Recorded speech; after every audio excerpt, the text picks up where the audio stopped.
everybody. We're setting up for our very first episode of the Rich Not Famous podcast. As you can see, we're sponsored today by Buffalo Trace Distillery. Got a little do not disturb sign. This is our first episode. We're super excited. We started this about a year ago, but then kind of scrapped the idea. Got, a whole bunch of stuff going on, but we're coming hard now, and we got a lot of really cool guests coming up. So we'll see you guys soon. All right. Hello, everybody, and welcome to the Rich Not Famous podcast. I am one of your hosts, Evonte Gina, and I've got my co-host with me, my brother, Giovanni. And this is episode 1, and our goal of this podcast is to be rich and famous. Now, today's episode is sponsored by Buffalo Trace Distillery. We've got a beautiful bottle of Blanton's right here. You can find Blanton's, Weller, E.H. Taylor, Eagle Rare, and a whole bunch of other allocated bottles at raretequilas.com. And if you use code RICHPOD10, you'll get 10% off on your order. So thank you to Buffalo Trace and to the Sazerac family. So let's get right into it and talk about why we're doing this, who we are, and a little introduction behind the whole story behind this podcast. So I am a businessman. Currently I have 6 businesses to my name, and I feel like there's a big gap in people knowing who is behind all the businesses around the world. So we hear about the big names like Elon Musk and Bill Gates and guys that have done, incredible things in tech, but you never hear about the guy that maybe owns a restaurant or two, or the guy that owns like an NFL team, for example, or anything really in between. So we are going to be interviewing people that are all about business, people that have done incredible things, and nobody really knows who they are. Basically, our criteria for this podcast is if you make over $1 million a year, or you've had some kind of crazy buyout where you accumulated a bunch of money at once, and you have under 1 million followers. And it doesn't exactly have to be that criteria, but we kind of want to get as close to that as we possibly can. Because I feel like if you don't have, even if you're at like 900,000 followers, you can still walk out into the street and no one's going to know who you are, pretty much. So that's where we came up with the criteria. So let's just, we're going to do some introductions, and this episode is going to kind of focus on what I've done and like my qualifications and who Gio is. And yeah, so here we go. Gio, you want to introduce yourself? Yeah. What's up, guys? My name is Giovanni. I'm 23 years old. I just graduated from UCSD last year with a degree in human biology. My plans were dental school, but I quickly realized it wasn't for me, and had more of a passion for business. So now I'm business partners with my brothers. Me and Evonte own a few businesses together, and we are definitely looking to expand, and I am very happy with my decision to be part of it with them. And we're going to hit it big. So a little bit about me. I went to SDSU, graduated with a degree in business management, and then I wanted to go to law school, which I did. Thought I wanted to be a lawyer my entire life, and then I ended up dropping out because I realized that was not for me at all, and law school was just a big waste of my time. I did learn, I guess, what I didn't want to do, which is a good start. But anyhow, I went and got into a career in financial sales, in which I did pretty well over there. I was working for a company called New York Life, and I hit a lot of really big sales goals in my first year. But then after that, an opportunity arose, and that's when I bought my first business, which was a liquor store / market. And ever since then, which was 2018, things have just been kind of rapidly growing and expanding. So tell the fans a little bit about why you dropped out of school and your thoughts on school. And yeah, I feel like college is good only for really like the careers that need it now, such as engineering or being a doctor or being a lawyer. Aside from that, I feel like it's a gigantic waste of time. I think the last few years of college that meant anything were like maybe 2010 to 2015 range is when college like really started becoming useless, because things happen so fast, technology changed so fast, people are getting jobs left and right in a whole bunch of different types of careers that don't require schooling anymore. And not only that, it's kind of become like an indoctrination method at least in the United States. I mean, the things that they're teaching kids in school now are really not relevant to anything in life at all. So I'm definitely kind of against going to any sort of university these days, unless, that's like your passion is to be a doctor. Like, obviously you have to, but that's what I feel about that. Law school for me, it just wasn't my thing. I mean, I feel like I could have been a good lawyer. It just wasn't my thing. I just didn't like it at all. And I quickly realized I'm done with this. Like, I have no intention of continuing, so that was a bit of a hard decision, but it wasn't the biggest deal. It was like I moved on pretty quickly from that. Yeah. So. And going on to your other business ventures, who were some of the mentors that kind of got you into this field, or who kind of let them know how your story actually started with the businesses we have now? Yeah, that's a big thing. That's a big part of the story. I was hit up by a guy named Ryan, and he's not related to us, but he knows he's related to our brother-in-law. And Ryan was expanding his businesses, and he was like, hey, I need some guys to run some operations for me. And so we were the guys, and we went and looked at what he had, and we were like, you know what, this is a fantastic opportunity for all of us, and it could really lead us to great things. So that's what we did. He taught me the entire business, and basically what's happened since then is he brought me into that business, and then it was only a year later I found another store that was basically the same thing, liquor store / market, and I made him our partner over there. And then we found a restaurant together, and then we found another restaurant together, and now we own 6 total, which is 3 stores, 2 restaurants, and a bar. And we're definitely not stopping anytime soon. So he definitely is the reason that we are in business in the first place, and the reason that we were even able to find any sort of opportunity and learn. Our parents taught us sort of the business world a little bit, but when it came to actually making deals and making deals happen, that's really where I learned everything. So, yeah. And another thing that's extremely difficult, and I want you to touch upon, is where the money came from to start all this stuff, especially your first business. Yeah. I was still in college at the time, and I know you had just dropped out of law school and were in New York Life and made some money there, but where did the money come to buy businesses like this, especially in San Diego, where it's very expensive? Very expensive. Yeah, I had no money at all. I had barely anything. I saved a little bit from New York Life, but it's in the grand scheme of things, it was technically nothing. So I used whatever I had towards the business there, but the grand majority of everything came from borrowing.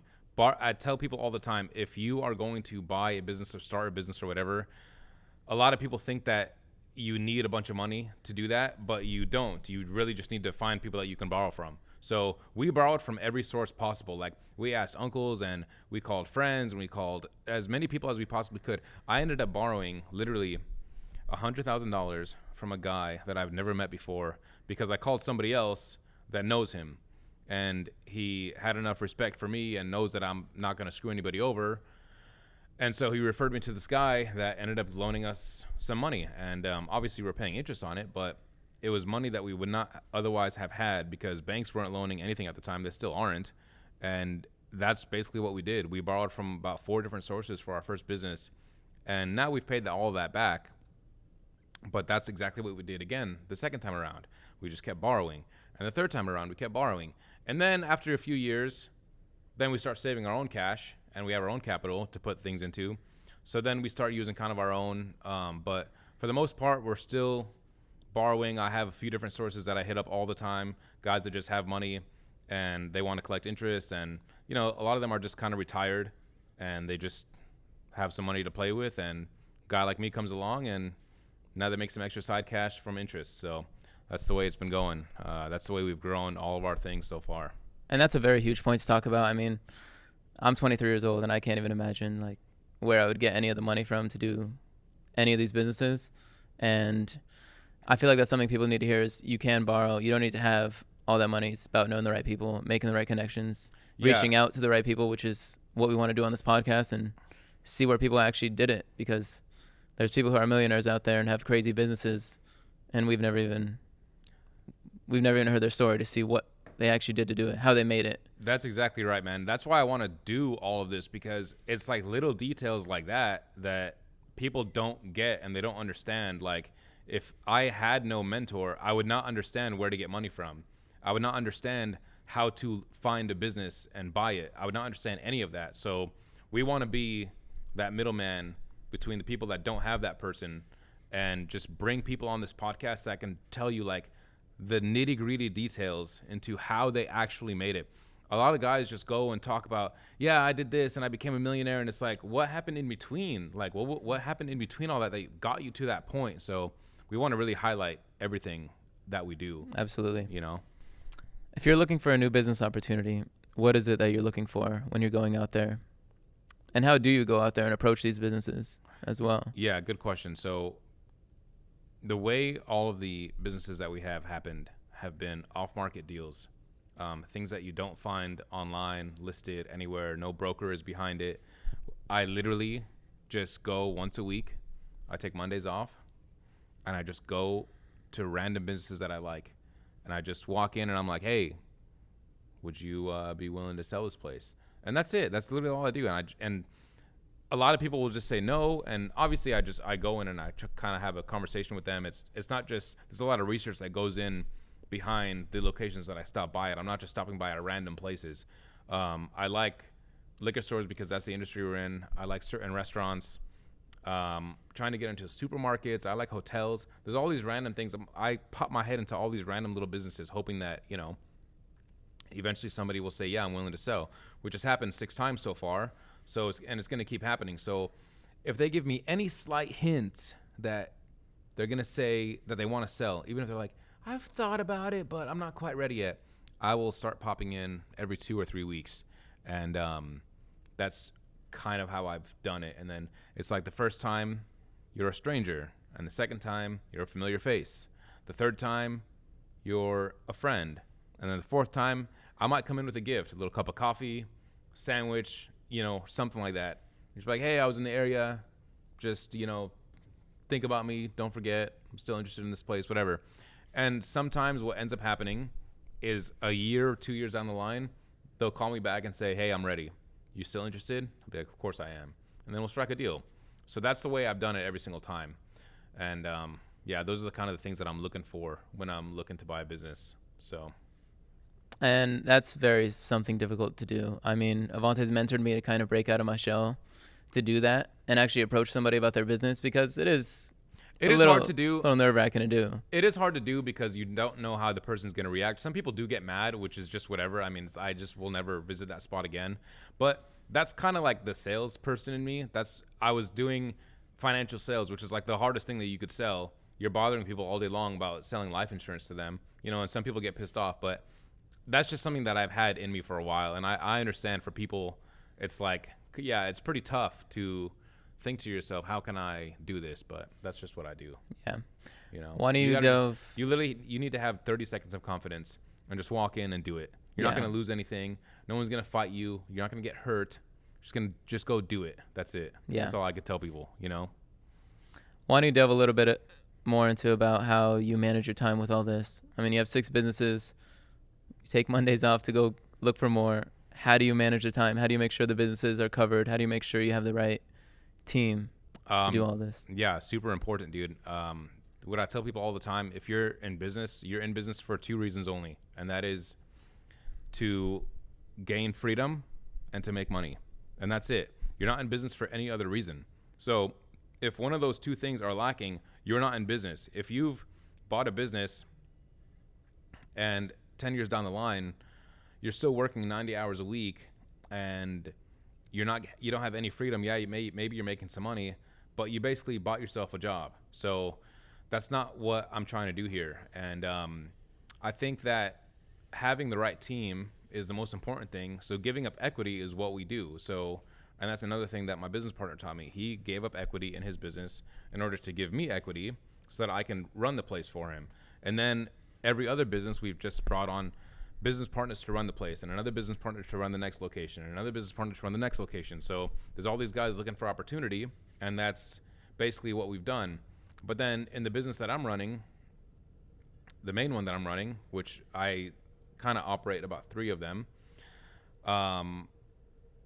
obviously I have good staff, and it's all about training and getting everything right and getting everything to run smoothly, and you have to put in the extra effort to create systems in order to get people to do things you want the way you want them. And once you have that down, you can take a step back. Now, in the beginning, I was slaving away. I was doing 90 hours, 100 hours a week. And I did that for about 2 years.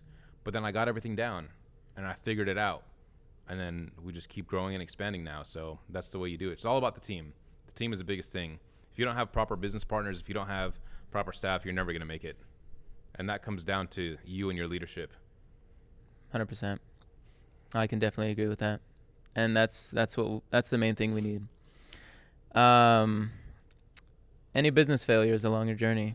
Anything you look back on and you're like, you know what, we kind of messed up there? I don't have any failures just yet. There's, one that's been a little bit of a difficult challenge, which has been the bar. But I wouldn't consider it a failure. It's just, it's a different business than I was ever used to. And it's something that came with a lot of rough territory. And it's just one of those things they're kind of difficult to run. But, man, that's been my biggest challenge in business. But I don't really have any failures just yet.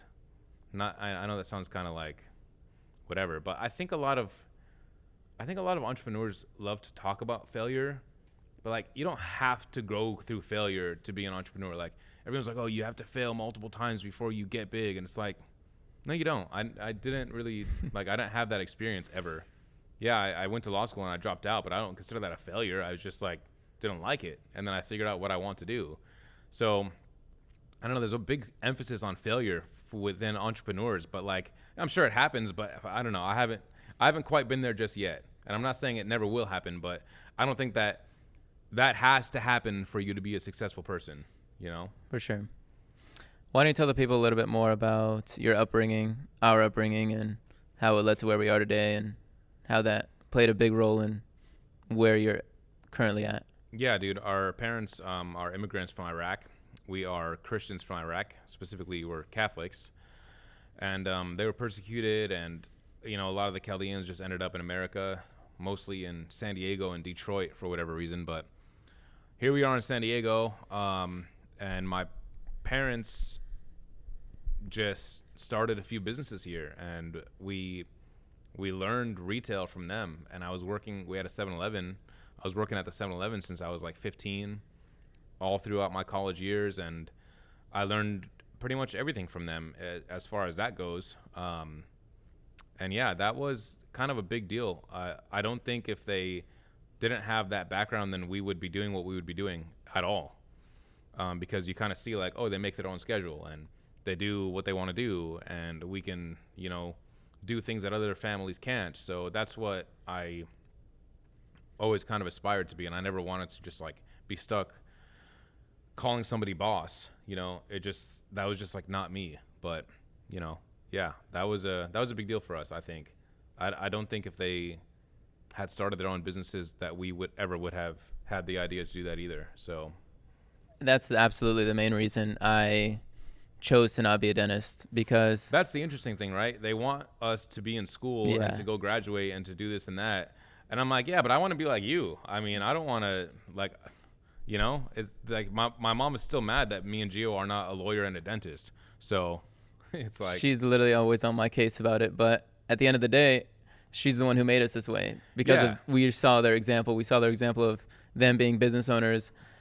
And the many people I talked to who were dentists and who were in this professional career were like, yeah, it makes money, but I can't make money unless I'm in somebody's mouth, which I was like, I can't have that. I need that. I need some more freedom to actually expand and, another thing is not work till I'm the amount of lawyers 65. I've spoken to that I told, oh yeah, I dropped out. They're like, oh, dude, I wish I had made that decision. Like, it's like a lot of people, I don't know if they're just joking around, but I mean, it's like a lot of people that seem to regret being in that career. But I mean, whatever. It is what it is, Would you say luck plays any role in any of this?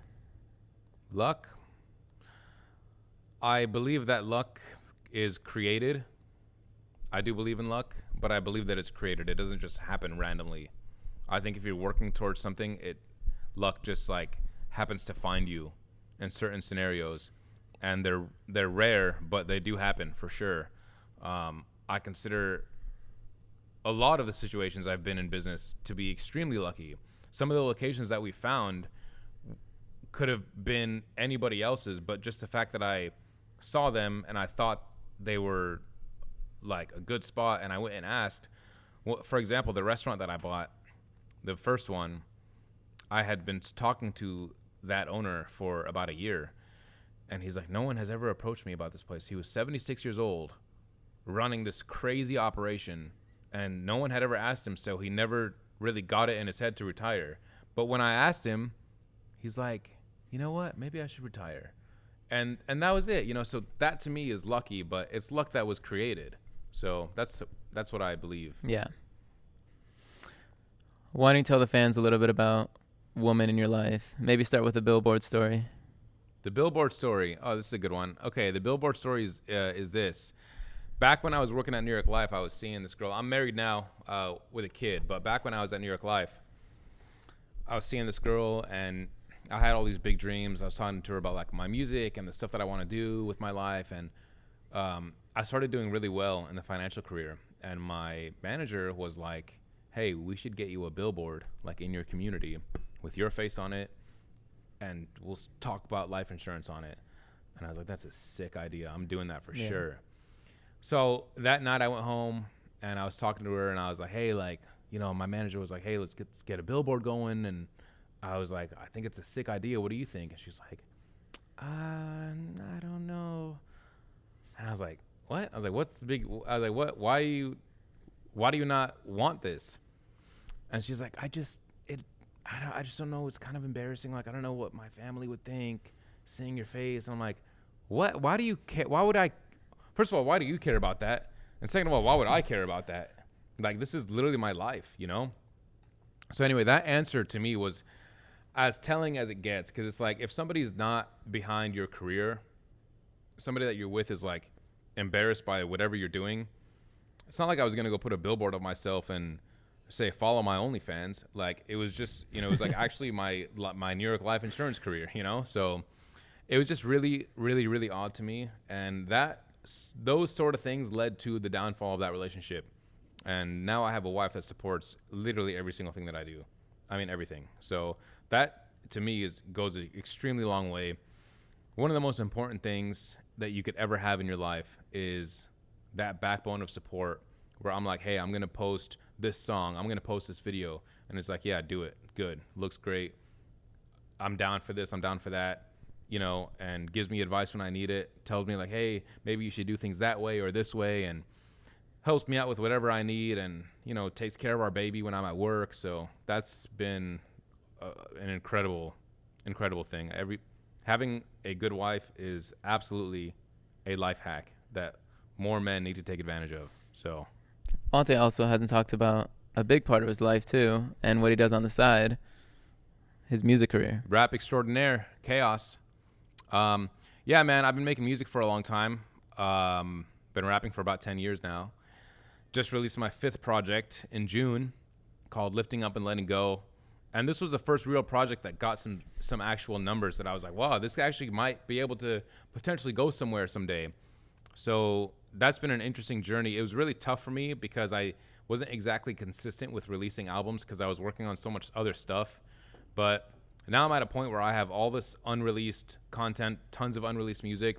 So what I'm doing now is just I'm going to be releasing like one song every single week. And I'm working with great videographers. I'm working with a great team now. So there's a lot of extremely good content coming out with the music side of things. And we're just trying to make it work, man. I mean, if it goes somewhere, it goes somewhere. If not, we're working on the podcast. We got other ventures going on. So, but music is something I'll be doing forever. Like, that's not going to ever stop. It's just sometimes I think things and, you know, gotta write a song, and that's it. So yeah, Xhaos. That's what I go by. Xhaos with an X. Xhaos, and you could follow me everywhere at Hey Xhaos on all social medias. At Hey Xhaos, the next big thing, baby. Next big thing, you already know. Any haters or enemies that you've built along this way? Yeah. Oh yeah. Not only in, I'd say, all aspects of life. Mostly in the music side, actually, is where the haters come. But it's like stupid things. I've realized hate only comes from below. Hate never comes from above. It's never from somebody that is actually doing something special with their lives. It's always from some bum that is jealous, or they just want to make fun of you for whatever reason. But I used to care about that stuff a lot. I've really stopped quite a long time ago, but it used to, I'm not gonna lie, it used to get to me. People would be talking trash about me, and I'd hear things. Oh, my friends would be telling me about, oh, they put you in a group chat and they're talking about your, whatever you dropped. So it's like dumb stuff like that. But I've created definitely an enemy in business. I would say only one. Well, it's two of them actually.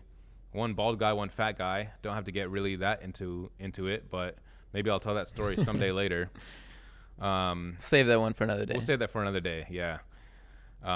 When things kind of settle down, but they're low life people. Just that's all I'm gonna say about that. So.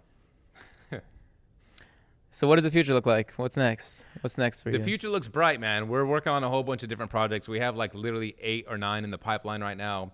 Tons of stuff coming up. A lot of things that we're looking to buy. We're looking to get into some properties.